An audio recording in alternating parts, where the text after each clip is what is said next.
आणि राजकीय वर्तुळातून आताच्या घडीची एक मोठी बातमी समोर येते। विधान परिषदेच्या 4ही जागांचे कल हाती आलेले आहेत। मुंबई पदवीधर मध्ये अनिल परब यांची मोठी आघाडी बघायला मिळते। मुंबई शिक्षक मध्ये ठाकरे गटाचा अभ्यंकर आघाडीवर असल्याचं चित्र आहे। कोकण पदवीधर मधून भाजपचे डावखरे सध्या आघाडीवर आहेत आणि नाशिक शिक्षक मध्ये ठाकरे गटाचे गुळवे सध्या आघाडीवर असल्याचं चित्र आपल्याला बघायला मिळतंय। विधान परिषदेच्या 4ही जागांचे कल सध्या हाती येत आहेत आणि मुंबई पदवीधर मध्ये आपण बघतोय अनिल परब यांची मोठी आघाडी बघायला मिळते।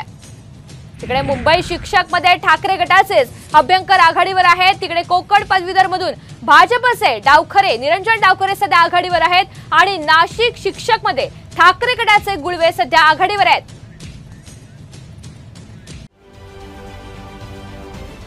महाराष्ट्रातील सर्व बातम्यांचे विश्वासार्ह व्यासपीठ सकाळच्या सर्व सोशल मीडिया प्लॅटफॉर्मला लाईक, फॉलो आणि सबस्क्राइब करा। तसंच सर्व नोटिफिकेशनसाठी बेल आयकॉन प्रेस करायला विसरू नका।